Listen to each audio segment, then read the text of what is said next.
Bonjour Benjamin William, nous sommes ensemble pour parler de votre premier roman, Le Barricateur de mots, qui raconte l'histoire d'une rencontre autour des mots, avec des sujets très actuels en filigrane comme le désir d'avoir des enfants ou encore les devoirs des électeurs.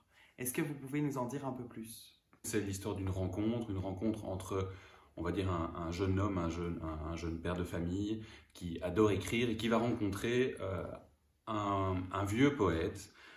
Et globalement, ce livre va simplement raconter les 4-5 rencontres et les 4-5 discussions que vont pouvoir avoir ces deux personnages au cours donc de leurs différentes rencontres. Et ils vont donc aborder énormément de sujets différents pendant ces rencontres. Et ça va un peu changer, on va dire, notre jeune auteur.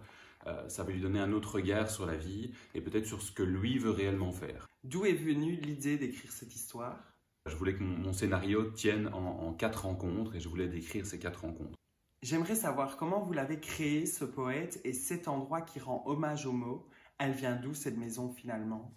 Je pense que ce poète a été créé quand même un peu sur base de mon grand-père. C'est-à-dire un personnage avec une philosophie de vie qui me plaît ou qui m'attire quelque part. C'est-à-dire que les choses n'ont pas tellement d'importance et qu'il suffit d'avancer, suivre un peu ses rêves. Et donc voilà.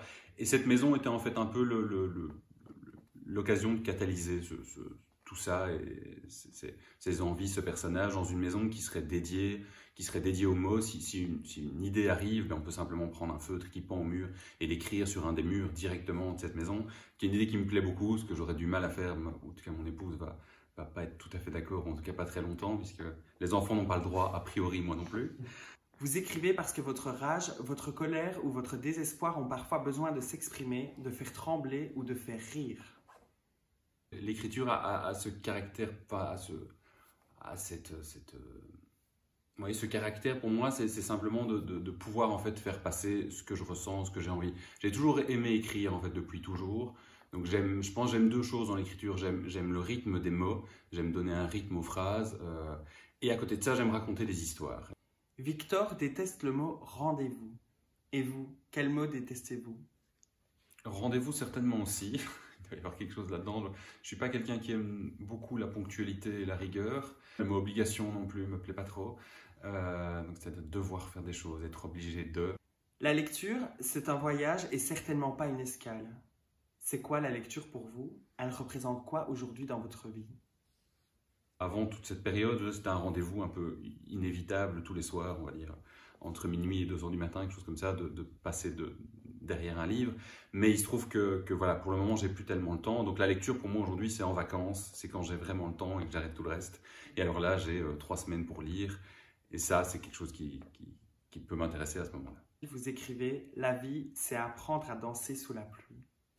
C'est-à-dire que la vie n'est pas toujours simple. Et donc, je pense que dans la vie, je pense que dans un parcours, entre autres artistique, que ce soit dans la musique, dans l'écriture, il n'est pas toujours facile d'avancer, c'est-à-dire que les gens ne vous laissent pas toujours avancer, ne vous poussent pas toujours. Et donc je pense qu'il faut, comme on le dit là-dedans, il ne faut pas avoir peur de la pluie. Le tout n'est pas de rester dans sa maison et d'essayer de rien faire. Je pense qu'il faut essayer encore et y mettre du cœur, fatalement, et que petit à petit, pour moi, c'est ça, apprendre à danser sous la pluie. C'est-à-dire qu'on va bien entendu, on risque bien entendu de prendre des coups, mais je pense qu'il faut continuer à le faire si c'est ce qu'on aime réellement faire.